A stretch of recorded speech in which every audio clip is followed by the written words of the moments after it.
প্রবাসী আজমের আত্মসাৎকৃত টাকা উদ্ধার ও মিথ্যা মামলার প্রতিবাদে সংবাদ সম্মেলন। প্রবাসীর আত্মসাৎকৃত টাকা ফিরে পেতে ও মিথ্যা মামলার প্রতিবাদে সংবাদ সম্মেলন করেছেন ভুক্তভোগী পরিবার। মালয়েশিয়া কোম্পানি জাজিরা MSDN BSDA 2.5 কোটি টাকা আত্মসাতের প্রতিবাদে সংবাদ সম্মেলন। বৃহস্পতিবার দুপুরে বাংলাদেশ ক্রাইম রিপোর্টার্স অ্যাসোসিয়েশন সংবাদ সম্মেলন অনুষ্ঠিত হয়। সংবাদ সম্মেলনে ভুক্তভোগী আজমের পক্ষে তার ভাতিজা মোহাম্মদ আজিজুল ফকির, পিতা মোহাম্মদ রবিউল্লাহ ফকির, মাতা মোসাম্মদ আম্বিয়া খাতুন, পশ্চিম রসুলপুর। সংবাদ সম্মেলনে আজিজুল ফকির লিখিত বক্তব্যে বলেন, আমার চাচা আজম মালয়েশিয়া প্রবাসী, সেখানে দীর্ঘ 25 বছর যাবৎ সুনামের সহিত ব্যবসা পরিচালনা করে আসছেন। উক্ত ব্যবসা প্রতিষ্ঠানে চাকরিরত অবস্থায় মোহাম্মদ সোহাগ, পিতা আব্দুল সত্তার শেখ, মাতা জয়নব বেগম, কালিন্দি খেলার মাঠ, কেরানীগঞ্জ মডেল থানা, ঢাকা। তিনি আমার চাচা আজমের প্রতিষ্ঠান জাজিরা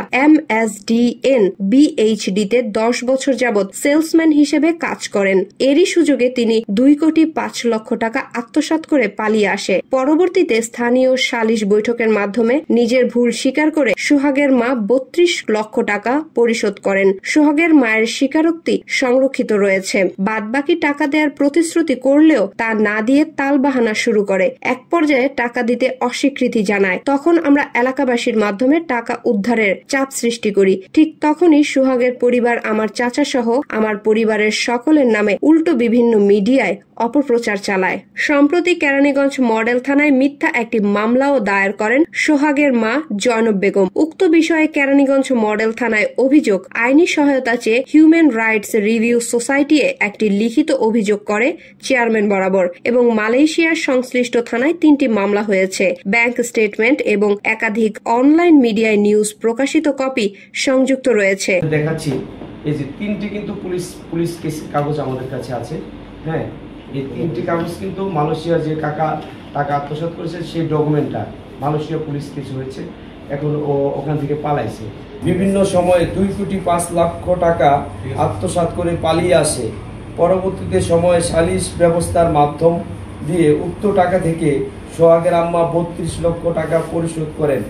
ব্যাংকের মাধ্যমে 22 লক্ষ টাকা আর 10 লক্ষ টাকা সে ক্যাশ দিয়েছে। 32 লক্ষ টাকা সে আমাদের দিয়েছে। সোহাগের আম্মা নিজেই স্বীকার করেন এবং আমিও স্বীকার করি যে 32 লাখ টাকা পেয়েছি। এরপরে টাকা না দিতে অস্বীকৃতি জানালে আমরা যখন এলাকাবাসীর মাধ্যমে টাকা উদ্ধারের চাপ সৃষ্টি করি, ঠিক তখনই সোহাগের পরিবার আমার চাচা সহ আমার পরিবারের সকলের নামে উল্টো বিভিন্ন মিডিয়ায় অপপ্রচার চালায়। সম্প্রতি কেরানীগঞ্জ মডেল থানায় মিথ্যা একটি মামলাও দায়ের করেন। ভুক্তভোগী পরিবার ও স্থানীয়দের দাবি, অবিলম্বে এই ঘটনার সুষ্ঠু তদন্ত এবং অপরাধীদের আইনের আওতায় এনে দৃষ্টান্তমূলক শাস্তির দাবিও জানাচ্ছি। পাশাপাশি আত্মসাৎকৃত টাকা ফিরে পেতে সংশ্লিষ্ট প্রশাসনের হস্তক্ষেপ কামনা করি। মালি আহমেদ পায়েল, মাতৃভাষা টেলিভিশন, ঢাকা।